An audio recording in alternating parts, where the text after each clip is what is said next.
This is a special presentation for Night Ride FM.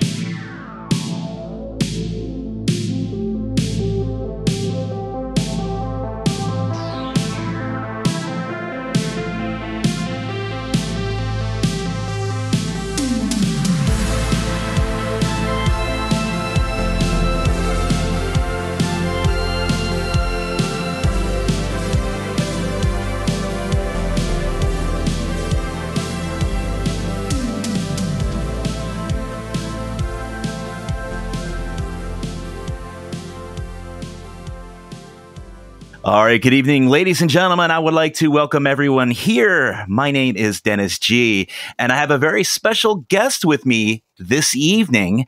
I would like to welcome Starcadian to the show. How you doing, Starcadian?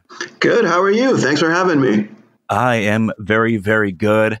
I actually am having a kind of a good weekend. I had the wife away for a little while, and I decided I just wanted to say, screw it, I'm going to brew some beer. So that's what I've been doing pretty much all day. You brew your own beer? I do. I'm a hobbyist, I guess you'd say, a hobbyist home brewer. And that is so much more work than an album. That's you. Why don't people come to your house to see you brew live? Because that's commendable. Now that you mentioned it, it is kind of funny because I keep kicking around this idea every 3 months. I want to have a synthwave brewing show where I brew beer, maybe have a friend over. We talk about brewing beer and we talk about synthwave, and we just kind of mix it all together, because who doesn't like beer and who doesn't like synthwave? I mean, there is no way in any scenario where that night would end up sloppy. No way. I think that's a perfect idea. You should go with it. Yes, I think I got something going. I'm gonna try to patent that idea. That's terrific. It is fun, though. It's really fun because I'm just kind of a do-it-yourselfer. And I guess that's the thing with synthwave, too. And a lot of the artists that are doing things, I just make things, I build things. And I might not be a producer per se, but I like doing shows, and I do, some art stuff here and there. And I DJ and I brew beer. So, it keeps me out of trouble. I think that's where it's at, really, just making something. Doesn't matter what it is, as long as you're not hurting anyone else. I think that's kind of, everyone's got to find their own purpose, right? It's got to be something, whether you're a cobbler or like a musician. So everyone's got to find the craft that kind of gives them purpose to just do stuff, Totally. And that's the thing. I think the moment I stop doing stuff is going to be like the moment I'm just going to end up in the hospital, because that's it. I'm checking out. You got to keep moving forward and keep making stuff. And it just keeps me sane. I mean, we're in a crazy world, and, you just got to craft some music and craft some beer and just put a smile on your face and just trudge through life sometimes. Exactly. Yeah. But enough about brewing beer. I'm sure the listeners are not here to listen to me talk about my beer making. We're here to talk about Starcadian and the awesomeness that is you and your music. And I got to say, I heard your most recent album. I heard that about a year ago. And the second that I heard it, I was just blown away. In fact, I remember exactly what I was doing. I was going over the Ben Franklin Bridge into Philly, and it just stumbled on my Spotify, and I just kind of just rolled right into, I believe it was Inner Space. Yes. And I was listening to that going over the bridge, and I was like, this is just amazing stuff. It has all the elements that I really enjoy. It's funky. It's got a good beat. It's very soulful, and it just has a nice groove to it. So how long have you been doing music? Oh boy. Professionally, I made my first album in 2010, I believe. So my co-director of most of my music videos, Rob O'Neill, he used to be my teacher at school. Then we started working together. He hired me in this company that he started, and it was a pretty great job. Like, I was basically the 3D technical director guy in there, and I had a lot of free time. So I started playing around with, I've always played music, but I was like, all right, maybe now that I got a MacBook, finally I can afford one, I can start recording an album. So he wanted to do a music video for it. Oh, wow. So, yeah, so we did. And I learned Logic slowly but surely. It was much, much different genre than synthwave. I'm not really a genre guy. So like to me, it was natural. Like, oh, well, that's the kind of music I want to make now. That's what I'm going to make. And he was like, oh, shit, man, I just got a new camera. Let's shoot a video, which we did. And then as I finished that album, which I'm pretty sure like 10 people heard, I started branching out from like all the guitar processing stuff. And it was around the same time that guitar started its slow decline into the nothingness that is unfortunately right now. Kind of. Yeah, it was like Mumford Sons or something. And I remember they came out with an album and everyone's like, okay, that's cool. But Daft Punk though. So I was never really super into electronic. I was more of a rocker guy. And something just clicked because when I grew up, techno was really shitty. Like I'm talking trashy Euro trash, Ace of Base stuff. Yeah. Oh yeah. Yeah. And I can say Euro trash because I'm European. So whatever. Don't at me. So not to go on a big tangent, but I wasn't into it until that point. So I started branching out in Logic and trying out all the synthesizers and all the VSTs, blah, blah, blah. And then I just, for some reason, really got into it. I think it was Sebastian's Toto, which had come out. And it just blew my mind. It's just a masterpiece of a record. And I'm like, oh, God, I really want to do that. And then like I recorded, I slowly but surely while working for Rob started doing sketches for Sunset Blood. Also, one of my favorite artists of all time is Le Rhythm Digital, which they did this, I want to say 20 years ago, like before anyone had even heard of a movie called Drive. He was like making like bomb ass retro wave music. Oh, wow. Yeah, he has an album called Dark Dancer, which pretty much, that was like my electronic album. That and Fat of the Land by Prodigy just blew my mind. Yeah. So there was always a little bit. Yeah. As a music fan, I kind of had along the same lines as you started getting into.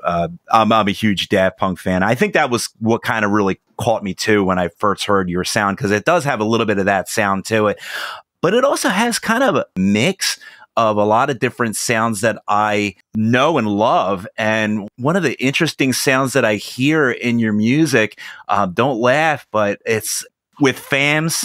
Is that how you pronounce it? FAMS? Famous. Famous. Okay, I got you. It's the way the spelling is. Yeah. Yeah. I wanted it to read. I had in my mind, I write like the story for each album, and I kind of like to think of a visual or a poster when I make every song. And for that one, I just imagined this Roman. That song is more or less about. That was like at the height of Kanye's megalomania, which I found endlessly amusing and annoying. So I just wanted to write this song about just the cult of personality and what lows we reached. And yeah, just imagine this Roman statue of like a decadent musician just sprawled around, shitty keyboards and like adoring fans and all that stuff. So yeah, that's why it's spelled like a Roman kind of. I gotcha. Yeah. Now I hear a little bit of Prince in your music. I hear even a little bit of Michael Jackson in Dance or Die. I swear that you sample Michael Jackson, but you probably don't. But that's no, I can't afford that. I cannot afford to sample anyone. Yeah, I guess that's right. You got to give them a boatload of cash, even if this is woohoo. I guess. No. That definitely wasn't. I don't remember it being. No, I think that was just a Vengeance sample or something that I was playing around with. But you're right. There's like a massive, massive Prince inspiration. I grew up who didn't grow up on Michael Jackson, right? God, I was the Michael Jackson kid. I really was. So I think, God, I can't remember now. It was 2015 when I started work on this stuff. But yeah, basically, long story short, the reason why you hear a lot of these things in Midnight Signals is because there was like a time in 2016, I want to say, or 2015, where everyone just kept dying. And, you know, it was like, I think it was 2016, where it was like a year where it was like, holy shit, what's happening? I don't know. I think I just wanted to freeze dry some of my inspirations and make an album where like every song is kind of a love letter to every idol that passed away. Of course. Amazing. Yeah. But like then it kind of went from one album, Midnight Signals, to like two. I'm working on the second one right now. And there's stuff that you haven't heard yet, but what the creepy part was, like, one of my favorite bands when I grew up was Soundgarden. And I was like, well, okay, he's not dead, but I love these guys so much that I really need to incorporate more of their sound. And then like Chris Cornell kind of took his own life, which kind of caught me off guard. So that song became kind of crucial to the second part of Midnight Signals. I'm like, no, this needs to be, I need to work on this song a lot, and it needs to be respectful, and like, I need to be very proud of it. Right. I can see what you're saying, because when you first thought of the idea, you're like, I'm just going to throw this out there and this is kind of cool. But really gave so much more context when that happened. And unfortunately, it was a big loss. And not that it was not going to be respectful before, but I had to add that bit more gravitas, because it was like my little personal send off to him. So, but yeah, and Freak Night was written basically around the time that Prince died. And I'm like, this guy changed the sound of pop. Arguably, that's like kind of subjective. You can't say more or less than Michael Jackson, but I think Michael Jackson brought beautiful harmonies and chord progressions, and like Prince brought like a stank to it, you know. He just like brought like real funk, not like pop funk. Right, exactly. There was something dangerous and sexy about it, and it's just like, man, this guy's like, he's not fucking around. And he doubled down on it. The clothing that he wore with his persona on stage, and he really was just a true performer. I remember seeing a video on, I guess it was YouTube, where he just did this rehearsal and he was practicing the whole, I don't know if you saw the video, but he was practicing the kick when he would kick the mic stand and kick it into his hands. And he literally did that like for a half hour. And he did it and did it and did it. He was such a perfectionist, and he just had every single move on stage. He just had it nailed down, and just the amount of passion that he puts into his music. Oh yeah. I could totally put Prince, Michael Jackson, all those great musicians, and I wouldn't say either one of them are better than any other, because they really brought their own special flavor and their own special thing to that music scene at the time. I mean, you know, music is like a tapestry or like a quilt, and it's, you know, everyone's got their little space, but more importantly, music is kind of like a very protracted game of broken telephone. So like, you know, one band does something, and then the next generation is a response to that, whether it be a fuck you response or I dig that and I'm going to double down on it. Doesn't matter. The point is, it's a discussion, right? Right. Which is why stuff like that Blurred Lines lawsuit was complete bullshit. Like, it's like, no, inspiration not allowed. No inspiration for you. It's like, what? That's literally how you advance art. Right. Like, what the fuck does that mean? Like, you can't do postmodernism because Picasso did it? Like, no, fuck that. That's madness. That's actually a really good point, because, it is a very fine line between being inspired by somebody's work and, of course, like literally just stealing somebody's work. But just the fact that they had a chord progression that, in fact, Portugal the Man also had a situation recently with the Jonas Brothers. I don't know if you heard about that one, but they're saying that the Jonas Brothers stole the hook from Portugal the Man's, one of their big hits, and they came out with Sucker Punch, which was the song that the Jonas Brothers came out with. And that was a big, huge thing, that they were, stealing their sound and stealing their vibe and stealing their hooks and everything like that. And Portugal the Man was just like, nah, it's cool. I like the Jonas Brothers. You guys are cool, man. It's no problem. I mean, unless it's a direct ripoff. And I mean, you don't need a fucking musicologist that you pay like I don't know, $800 a day, however much they cost to go through all the legal trouble. You really don't need that to know if a song has been a direct plagiarism or not. Like, they just get those guys for legal reasons. Like, if Blurred Lines was a direct ripoff of that other song, everyone would be like, oh yeah.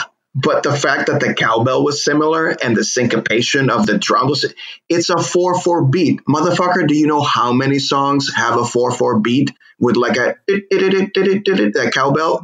Like, right. literally everything the Brother Johnsons did. Like, that's inarguable. You can't, the judge admitted it, but whatever. That's that actually leads into my next question, which you already kind of alluded to the fact that you're not really into labels, and amen to that. Yeah. But would you consider yourself even a synthwave artist, or would you say you're kind of a mix between all of the genres? No, I mean, I don't listen to synthwave. I don't have any hatred towards synthwave. I just don't. I don't ingest it. I don't really try to emulate it. I just have I have only the most tangential interest to it. I find it really difficult to, because I grew up in the 80s and 90s, right? So where I'm from, the small town that I was in, a really big metal town. So like, you can tell that a lot of metalheads have like migrated to synthwave because it's the same kind of, it's screamcore. No, it's yellcore. Like, what the fuck? Like it's just this need to brand your fucking forehead with like what you are and what you listen to. And it's like, well, I gravitate to bands like Phantomas, right? Which are like, fuck genres, fuck album lengths, fuck song lengths. We're musicians and we just do weird stuff. So I never set out to make something that has an allegiance to a specific brand or genre. Right. No, that makes a lot of sense. It really does. Yeah, it all started by me because I made the first album and, not knowing how to market myself or anything like that. And then I was like, well, I don't really want to do that again. So I need to kind of find my voice. And you can tell from my albums that I just blend together all the stuff that I love and that I grew up on and that informed me. That's right. It goes from orchestral to funk to like heavy parts to whatever. Yeah, a lot of it turns out it was very synthy. Like there's obviously a lot of Toto and Peter Gabriel. New Sidonia is to me that's your Africa. Yeah, I almost start every other song by trying to rip off Africa without getting sued. And sometimes I come up with good stuff, and then that makes it to the album. But yeah, I just find it so suffocating to be like, okay, well, this needs to have that college bass line, and this needs to, have something neon in the music video. And I was just like, oh God, like I can't. It really does. It reminds me, and I apologize preemptively because I warned you, I rant a lot. So you're going to be annoyed to hell with me because it's going to be a 4-hour interview. But I love them. I love the long ones. But like going back to when I was a kid, and I remember 3 metalheads sitting behind me at a cafe, like arguing passionately. The one guy was like, no, you dickhead, this is a rulupa. And I'm like, what? And the other guy's like, no, that's a tutupa. And the other guy's like, no, that's a suka. And I'm like drinking coffee like with my friend. I'm like, what the fuck are they talking about? Are they like, is this like trading drugs? What's going on? My friend's like a year older than me. He's like a metalhead. And he's like, no. They're listening to this song that's playing, and they're arguing about the drum beat. And like one guy says it's a rulupa, which is a rupa, rupa, rupa. And then the other guy's like, it's a tutupa, which is a tutupa, tutupa, tutupa. And then the third guy is like, it's a suka. It's like, suka, which is like, like speed metal or some shit. Right. Which to this day, I'm just like, do you really need to argue about what the fucking drum beat is? And like, first of all, just listen to it. And secondly, like, what does it matter? If it sounds good, it sounds good. So, I tend to find that at least online, and at least I stumble on that mentality sometimes when it comes to synthwave. And I don't want to put my horse in that race because then I'm going to disappoint a lot of people. And I'd rather not do that. Yeah, but I find that the way that you're looking at it is actually a way that a lot of the artists are doing it as well that I speak with, because they really don't want to put themselves in a specific genre, especially the ones that are just influenced by so many different people and have just so many elements to their sound. And it's great because you can put out music and you can have your fans. You don't necessarily have to have synthwave fans. You have your fans. And, you know, if you're looking at a big Venn diagram, you know, you could have some people that fall into the synthwave circles like me. Yeah. But I'll be the first one to say that my life just isn't all revolving around synthwave. I mean, I'm listening to just about everything that you can imagine. I like it all because to me, music's like a drug. It's like just one of them ultimate things that, you know, you can't hurt yourself. you can't put yourself in a hospital if you OD on music, you know, and exactly. So I just soak it all in. And the thing that really got me into synthwave was really a lot of I call it the gateway bands or the gateway drugs. You know, your Daft Punk and some, the Glitch Mob was another one. Right. Was more like electronical type of stuff. Bonobo, which is to me is like my favorite electronical project or whatever you want to call him. Bonobo does. So speaking of going out and touring and stuff like that, I know you just had a recent, I guess you do a lot of traveling, obviously, performing all around. But I know the last time that I seen you perform live was at Night Arcade, and I was really, really intrigued by the performance. I thought it was really, really good. I also know that you had mentioned that you kind of messed up a little bit, and in fact, I think I even mentioned something on Twitter that I was like, I'm glad that you did something where you could mess something up, because you know, so many bands out there, they go and they just press play and are like, okay, I'm good. Yeah, it was a bit unfortunate. It wasn't really anyone's fault, but basically, it was like a stacked bill, and there was one band that had like drums, and if you've ever watched drummers soundcheck, holy fucking shit! Like they will spend like an eternity on a tom, and I'm not judging the guy who did it. Like you have to, because you can't fix that stuff while the band's playing. Yeah, so long story short, basically, I didn't get a sound check, and I hadn't noticed that my vocoder was like, not to get too technical, but basically the gate for my voice was turning on and off because I couldn't adjust the sensitivity. So sometimes my voice would cut off, and then the autotuner I didn't have time to tweak it. So it was only the lower octave that sounded sometimes.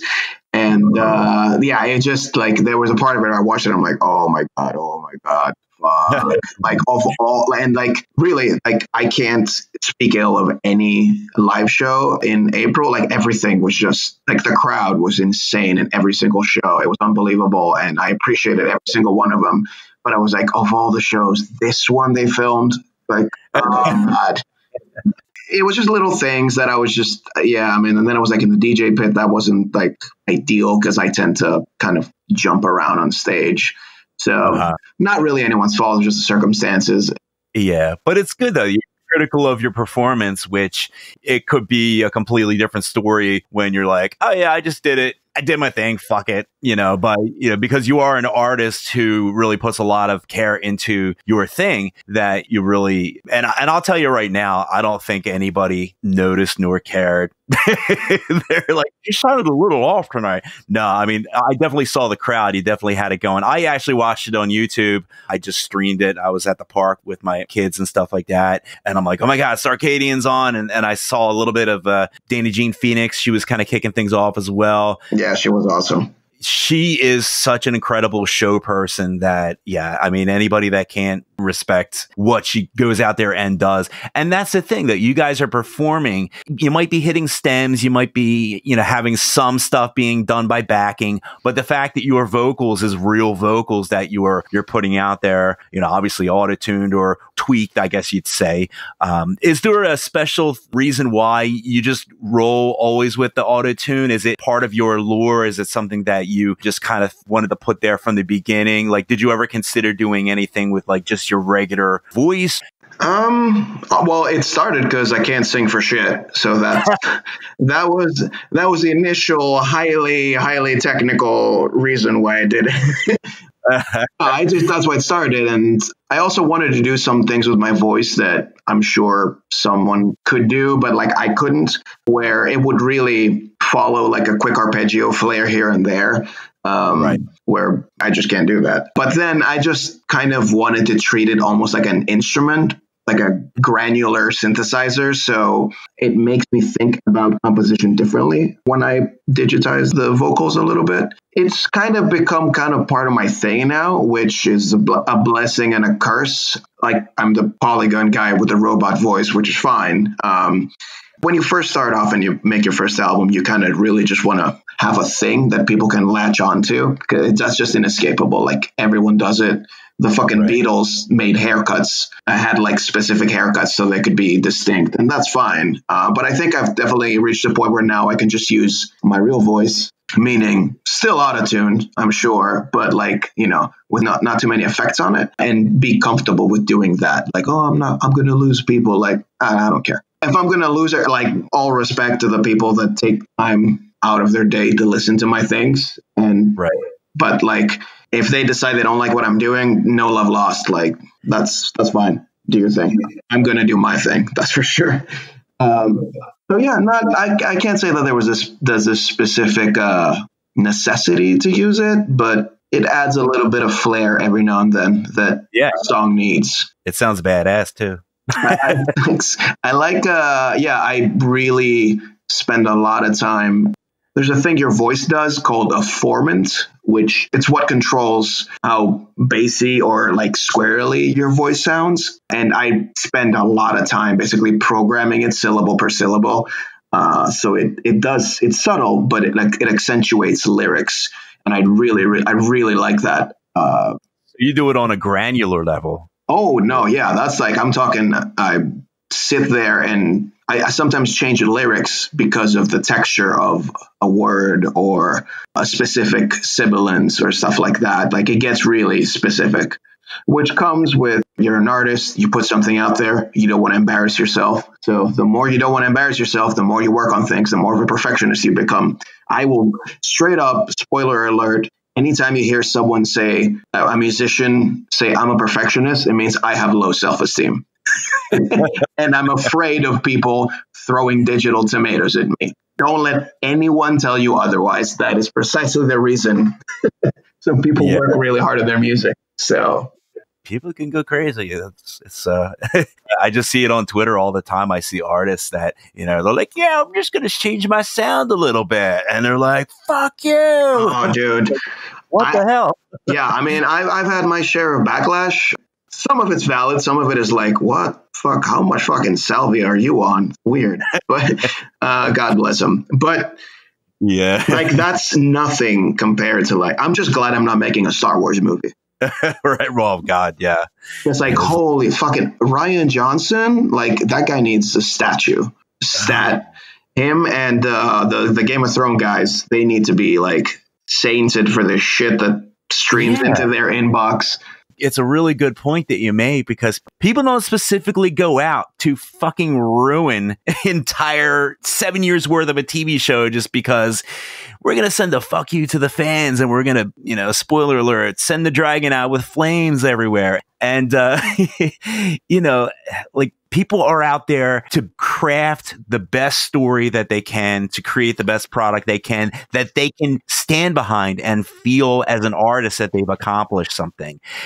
And for people to say, you know, because you don't sound like the old you. Well, an artist is constantly evolving. You know, things are constantly moving forward. And especially with Game of Thrones as an example, you know, their whole premise was changing the way that TV was made, changing your perception on things. And right from the very first episode, when they kicked the kid out the building, like they kicked the kid and then they killed the main character. They killed the main character.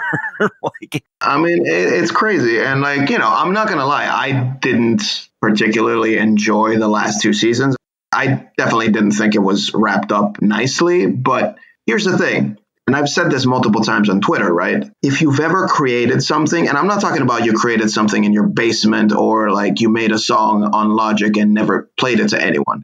If you've made something, distributed it, and had the feedback of hundreds or thousands of people, if it's millions, then you probably don't give a shit anyway. But so if you've had the feedback of hundreds or thousands of people, you know, and you've done this under pressure, you know what it takes to finish something. You know how much fucking stress, anguish, and self-doubt and like political and financial pressure comes with making a product. Never mind like what I do. I'm independent as hell. Like I can make a polka album and not give a shit if people hate it. But like take the Game of Thrones guys, right? So I mean, I'm pretty sure I know why the 2 seasons were not wrapped up well. Like they're signed up to do a Star Wars trilogy, so they wanted to get out of their contract ASAP.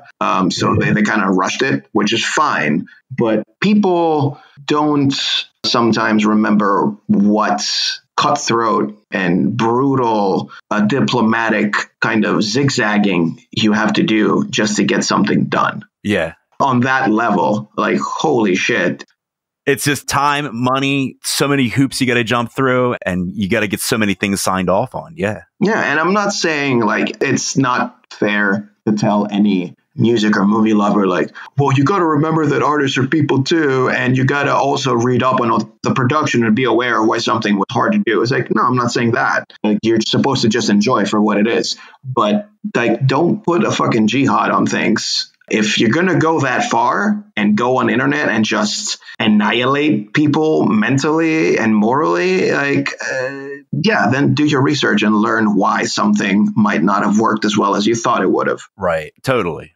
I mean, or Rian Johnson, who did like Last Jedi. This is the guy who was supposed to make the new Empire Strikes Back. He's only made weird indie movies before that, and he's tasked with basically taking the biggest franchise of all time and making like the game-changing one. No pressure. Like, right, no pressure at all. Like, Jesus Christ.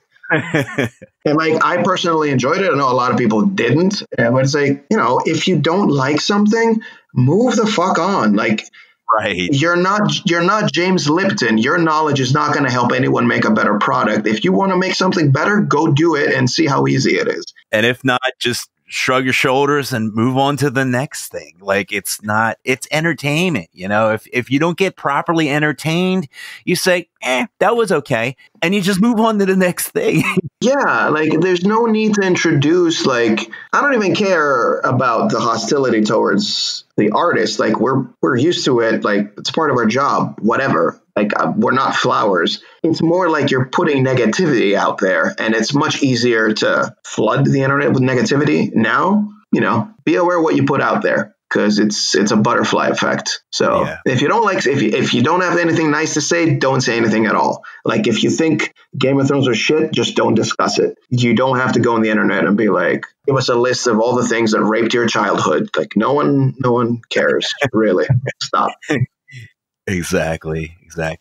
One thing I just kind of stumbled across that honestly I didn't even know was a thing. You did something with Dr. Disrespect. Oh yeah. How cool was that? Oh, did you mean to line it up with what we were just talking about? I don't know. Sometimes there's serendipity with things. Yeah.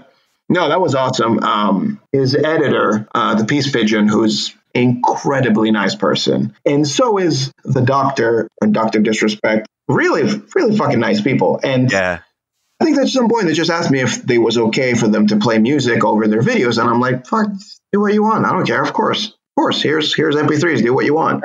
And then at some point they were like, we would love it if you would make a song for us. And that's actually one of the songs that I'm at least compositionally the proudest of, because I just really like the riff. And I really had a lot of fun doing it. Having said that, another one of those guys that he creates such a great character. To me, it's just really interesting how he puts himself out there and just the personality and what he brings. And he does a lot for the streaming community too. And he does a lot for the synthwave community, obviously. He's fucking awesome. But yeah, like I got in some hot water because like, I don't mean to disrespect him, but he's not a classically trained vocalist. So I had to like, his voice, it would be safe to say that his voice is intentionally grating. And I had to like kind of really jump through some hurdles to have it sit in the music, which a lot of people interpreted as like, you fucking piece of shit, I can't hear his voice, I'm gonna kill you. I'm like, whoa, really? Okay. Oh yeah, no, it got fucking brutal, and I had to like re-upload like a version where his voice is like super loud and clipping, so they would stop sending me threats and shit. It was nuts. God. And then a few months later, some shitbag shot up his house. Holy crap! I mean, I assume that's real. That happened, right? Yeah. Yeah. It was right for that. No, God, no. Okay. No, don't put that evil shit on me, Ricky Bobby. I don't know anything about. I hope it wasn't. No, my video was just a blip on his radar. Like he's got he's playing the heel, right? You know what the heel is from like wrestling, like the bad guy. Exactly. Exactly. Some people just took it seriously, and like he's a character. Yeah. It's like these movie people, they're actors. He's an actor. He creates a character that, is kind of like this jerky guy. And some people don't understand that, which is crazy. I just can't believe, like, the dude has a family, as a kid. Like, yeah. Not that if he didn't, it would be okay to shoot his house. Just don't shoot houses. Really. Pretty basic. Yeah. Don't shoot houses. Yeah. Anyway, let's talk about more good stuff, though, because let's talk about the awesome stuff that you do, because I tell you, one of the interesting things that I like about your music is it's just so damn danceable. Like, and I know that you have, obviously you can see where you hang your hat on all the great artists of the day, but you've done some really cool events. I know you've toured a lot. Do you have any like really cool or interesting like tour stories or anything crazy that some of the fans have ever done? Anything that particularly stands out in your mind? I have a couple of favorites. One of my favorites was there's this party that's happens around the world in April called Yuri's Night in honor of Yuri Gagarin. Ooh. Like first man in space. Yeah, I got to play a show in Washington, D.C. to a room full of NASA scientists. Oh. And then I got like a personal tour of like the compound there, which just blew my mind. Holy like God. There was a DeLorean in the parking lot, and like there was like a giant white room that was basically one big speaker, one big subwoofer. What? And this is like dozens of feet tall. I'm talking like very, very, very high. Yeah, like this big chamber where they simulated space, like all these insane things. And like they were making the James Webb Telescope while I was visiting. So you saw like a bunch of scientists in like bunny suits putting it together. Oh my God. Yeah, that's one of the most memorable things that's ever happened. And then recently, when I played in France, I played in this venue that's basically a docked boat. And I'm pretty sure it's on foundations. Oh, but the crowd was so fucking crazy. It was like borderline riot. It was unbelievable. Like the energy was nuts. And it was like the second or third show of the tour. And it's like the first really long tour I've ever done. So I brought like a new machine out on the road. I was super worried about that, like, a breaking and new setup, new outfit, all that. So the first two shows were good, but I was a little bit more timid than I would have liked to be. And then on that show, like they were so crazy. I just like basically grabbed the microphone and just went up to the crowd and just jumped around. And like, that's kind of where I started developing my kind of live attitude and kind of really engaging with the audience. It was unbelievable. Like by the time Dance or Die started playing, like it was just chaos. Yeah, that's really my shit. Awesome.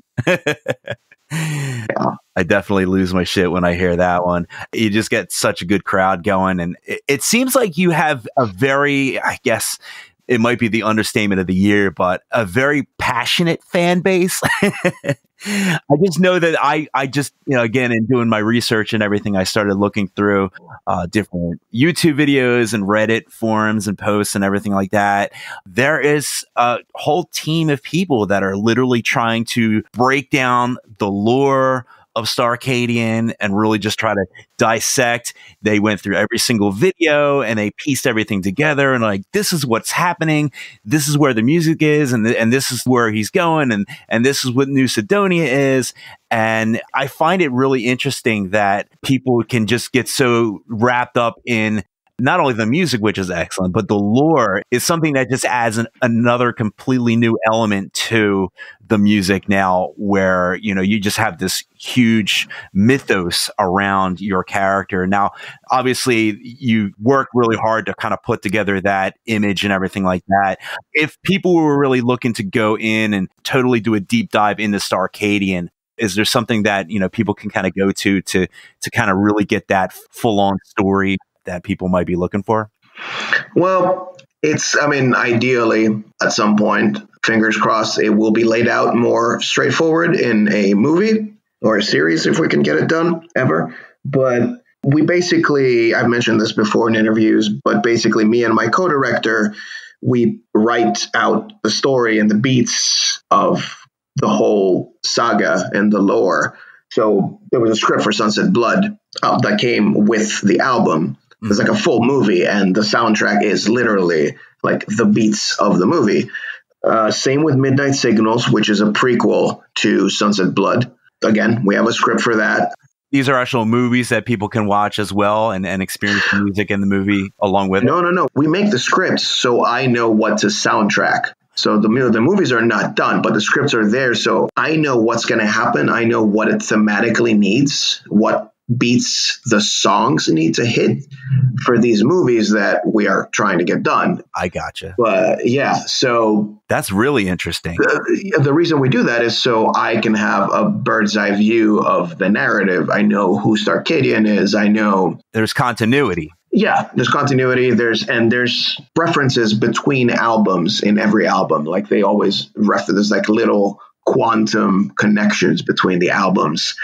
So basically the sequence is going to be Midnight Signals Part 1, Midnight Signals Part 2, and then Sunset Blood is like the third in the series. And it's all like one big story, which we've laid out. And the first hope was that we would make a music video. I remember when I first made Sunset Blood, I was like, we're going to make a music video for every song on the album. Clearly, I'm not a financial advisor. So yeah, that didn't quite work out. But every time we set out to make a music video, they're out of order, but they fully follow the narrative. You start with New Sidonia, and then it moves to Freak Night, and then it moves to, Sunset Blood, the trailer, Sunset Blood, and then it moves to, something else, and then interspaces far, far, far into the future. So all the music videos eventually, if we ever have the honor of making the movie, you'll be like, oh shit, that's what that part was. Oh, I see. So yeah, so it's all laid out. We're just trying to find the best way of basically releasing the actual whole thing. Yeah. Have you guys ever considered doing like a comic book type series with it? Absolutely. That's actually, that's something that we're looking into right now. Because, Freak Night was a lot of fun to do. I'm very happy with the results, but it's brutal. It is, once you're dealing with a whole crew and like a big production, like it's a lot of stuff to have in consideration. And if you multiply that by, that was like a 7-minute video, like we need another 43 minutes at least to call it a movie.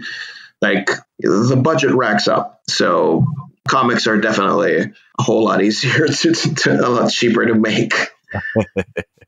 So for sure. Now, I did get one question here. This was a personal question from my main man, Neon Fox. He wants to know. I bet I know what the question is. Toronto. Is Toronto in the cards? Yeah. That's it. Well, all right. Here's a world exclusive into what it means to tour as a musician. You beg or people ask you to play. And that's basically it. If Starcadian had a choice to play in every city around the world, I would. Yeah. But, it's someone's got to invite me. Next Outland, you guys, we'll get you in touch with Starcadian. Maybe you guys can do a deal. Yeah. Because I tell you what, people would lose their shit to see you definitely out there in Outland, which is, it's just an event that I really wish I was able to go to. Neon is able to go, and it's tough making that way up north. I know you do a lot of traveling, obviously with touring and everything like that. It's tough. It's very draining and stuff like that. I mean, I love Canada. I've been multiple times. I mean, not quite Toronto. Like I've been to Ottawa a whole bunch of times, in Quebec and Montreal. But yeah, I would absolutely love to play Canada. Yeah. Hopefully in the summer.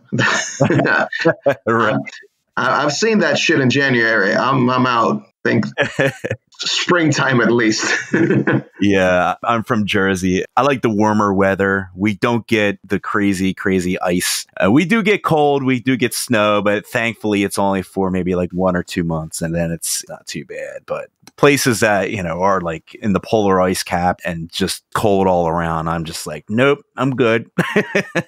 Yeah, I live in Brooklyn, so there are some years when this year was pretty good, but generally New York can get some real fuck you winters where it's like, oh yeah, it's pretty brutal. And I'm not built for that. I'm not from that latitude. So my body's just like, I'm done. Seize up and never go out of there. Yep. Yeah, that's generally like me in the February weather. I'm just like, nope, not even going out there. And I'm much happier in the summer. To me, it's just a lot easier for me to deal with hot weather than it is to deal with cold weather. I don't know what it is. Maybe, I don't know. Maybe I'm just warm-blooded or cold-blooded. Yeah, I mean, and the other thing is, like, I'm currently in Boston and, everything's in full bloom. Yeah, nice up there. Which it goddamn better be. It's almost June. Like, Jesus Christ. But I always underestimate, like, how much of a difference green does, and, like, the smell of trees and just being around. Like, maybe it's the extra oxygen. I don't know what it is, but it just does something to you. Yeah. That New York certainly does not. Yeah, trees help out.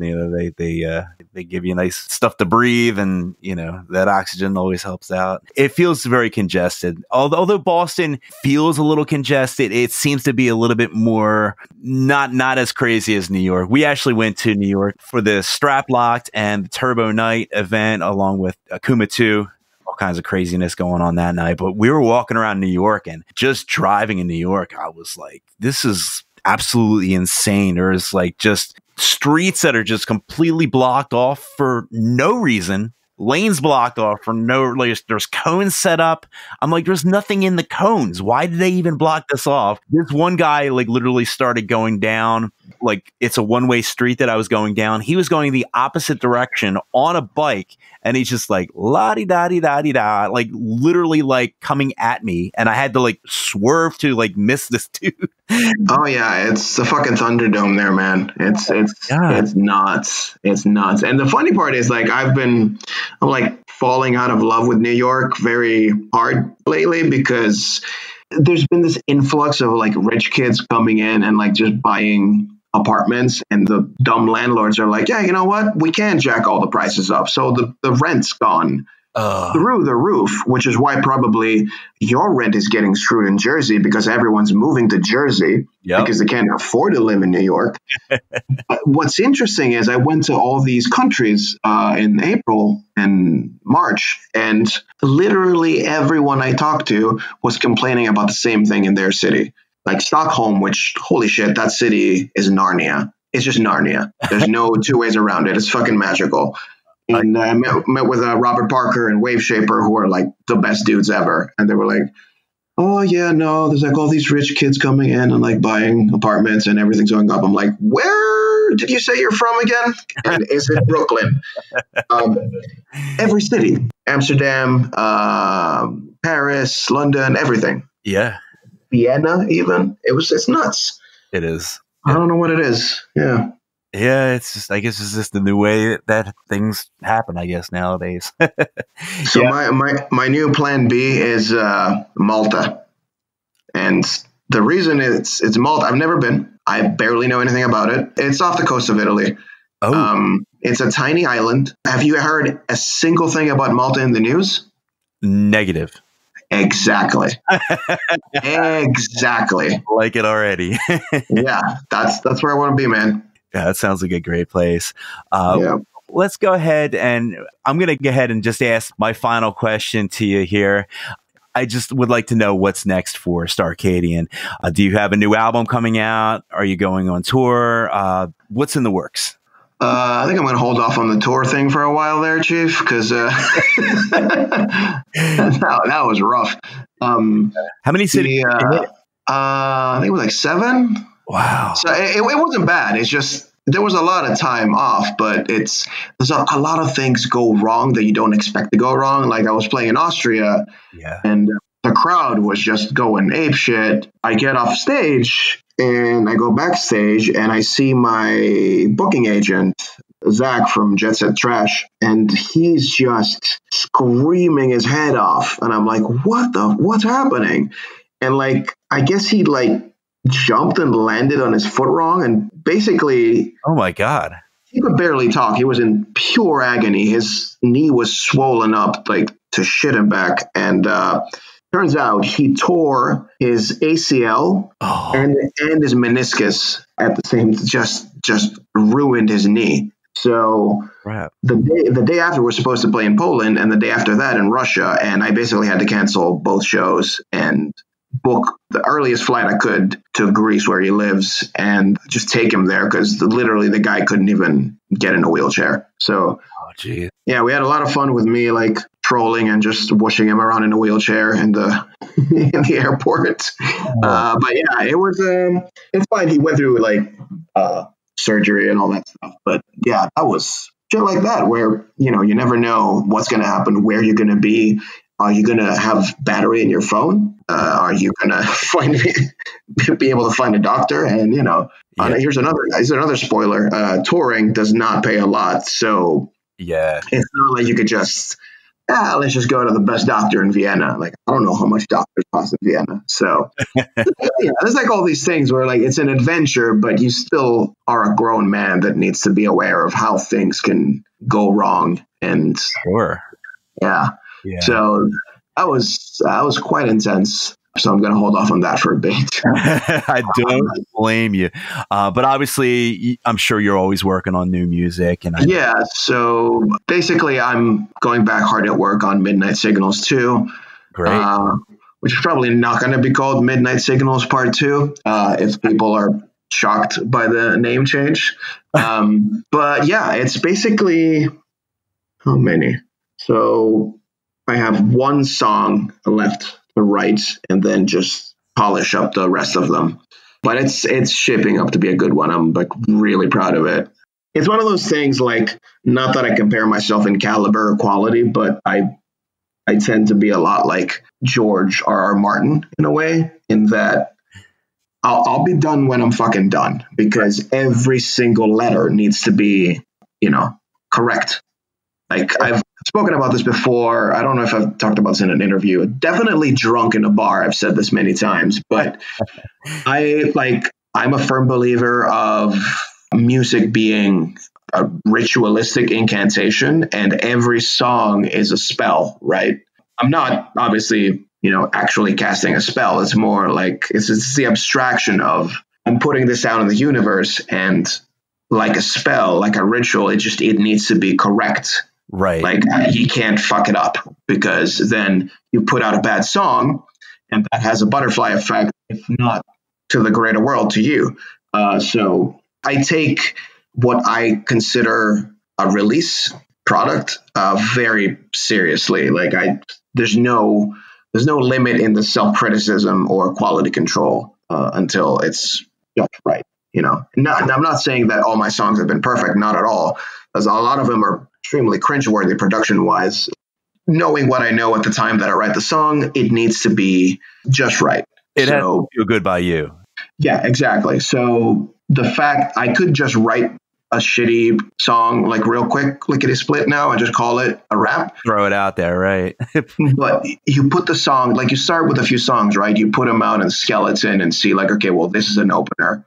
This is like where we slow things down and get sexier, whatever. And then here's the banger closer song, whatever. And then you start filling in the blanks. And then I got to a point where I have like one gap and I'm like, okay, well, this song needs to be this specific kind of thing. And it needs to be that. I can't just put another slow, heavy, dark song here. It needs to be a specific vibe. And you have to wait until it's just cooked right. Like you can't just shortchange it. It's a reflection of your artistry, and it's a reflection of your inner, without getting cheesy, your inner soul that you're putting out there. And of course, it has to feel 100% right by you, because that's the source. Like it could feel, somebody could listen to it and be like, oh, this stinks or whatever, or the opposite, like this is the greatest thing in the world. But like they're all going to have their opinions, but it always starts with you, because you're the person creating the art, and that's something that you hold sacred. And I'm very much like that as well with the stuff that I do. Yeah. And I mean, going back to what you said about like, there's like a very intense subset of fans. I see that and I get why.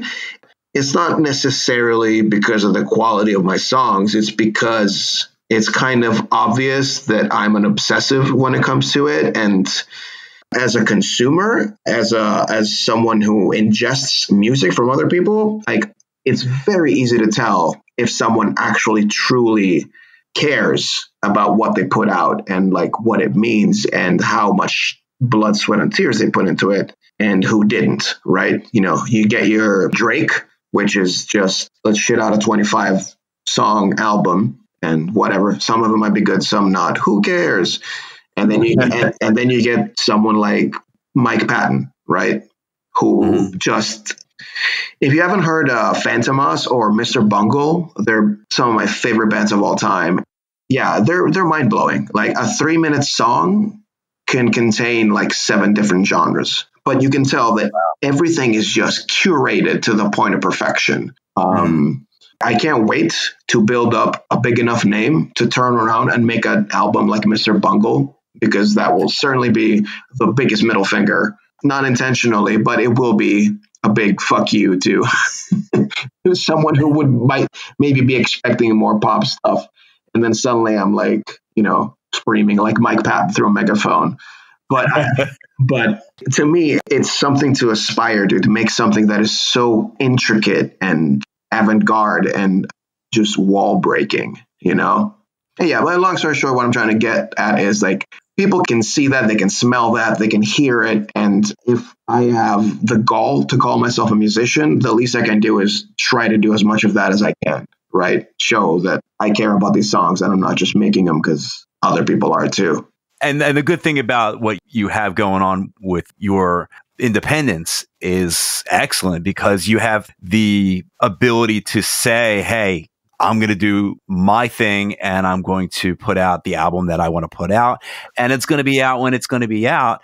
Whereas if you were having like a bigger label, just constantly staring down at you saying, when's it going to be out? When's it going to be out? Like, you're going to be crafting your songs a little bit differently, because that, these people are expecting a song to be out in 2 months. And then that's when you really start to compromise some of your artist's integrity to just, for lack of a better term, just shit some songs out and just fill up the rest of the album with whatever. But it's good that you have that independence to be able to craft the songs on your time, under your terms, and to have it be a complete reflection of 100% you and not what people expect you to be. Yeah, and that initially was not intentional. Like when I first started, I was like, hell yeah, I want to be signed in Columbia or whatever, Ghostly. I actually did send stuff to Ghostly, and they were like, no.